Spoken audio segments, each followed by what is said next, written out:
I never thought a single night could change everything I believed about my marriage, but here I am. My name is Daniel, I'm 36, and for 10 years I thought my wife Sarah and I had a solid life together.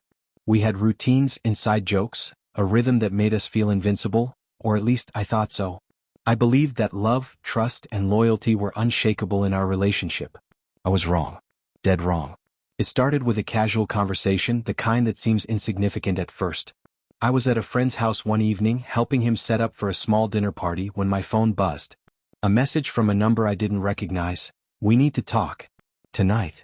At first, I thought it was a wrong number, a business matter, maybe someone looking to reconnect. But when I opened it, my stomach sank. Pictures. Messages. Evidence that my wife had been with someone else. And not just anyone, he was married. Married. I stared at my phone for what felt like hours, my mind spinning. The images weren't ambiguous. The texts weren't casual. There was a pattern, a deliberate choice, a betrayal so deep I felt the air leave my lungs.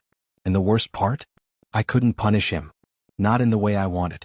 I couldn't go to his wife, couldn't warn her, couldn't expose him without destroying everything legally, emotionally, and morally. I was trapped, left with a secret that burned in my chest. That night I confronted Sarah. I didn't scream. I didn't cry. I just asked quietly, almost too quietly, "Is it true?" She looked at me, her eyes shifting, trying to find the words I already knew. And then she admitted it.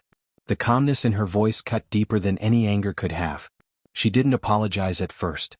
She explained, rationalized, tried to justify it as some fleeting mistake, an escape from stress, a lapse in judgment.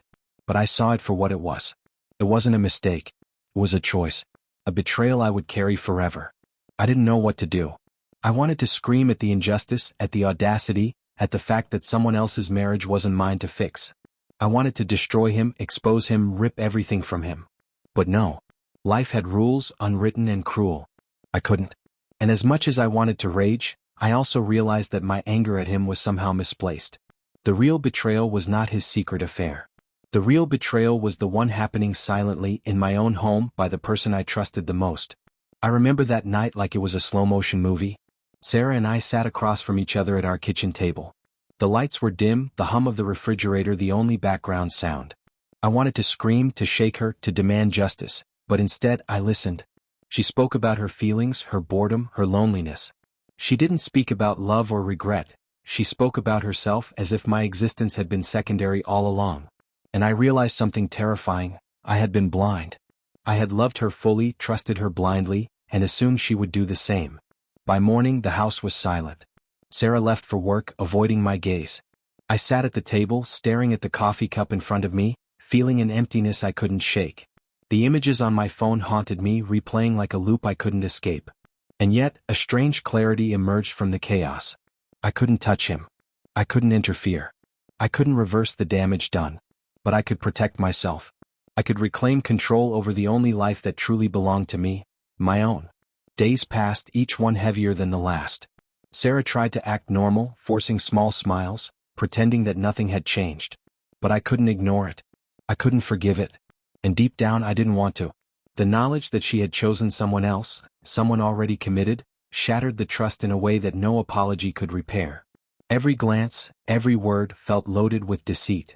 I felt like I was living with a stranger, a woman who had shared my life but not my heart. Then came the moment I realized the full extent of what I had to do. I couldn't revenge his wife, couldn't expose him, couldn't make them pay. That was beyond my reach. But I could take back my life, reclaim my dignity, and redefine the boundaries of my own marriage, if I chose to continue it at all. And for the first time, I asked myself a question I had avoided for years. Am I willing to live like this, knowing the truth, pretending it didn't happen? I knew the answer immediately. No, I couldn't. I wouldn't. The betrayal had gone too deep. The trust was broken beyond repair.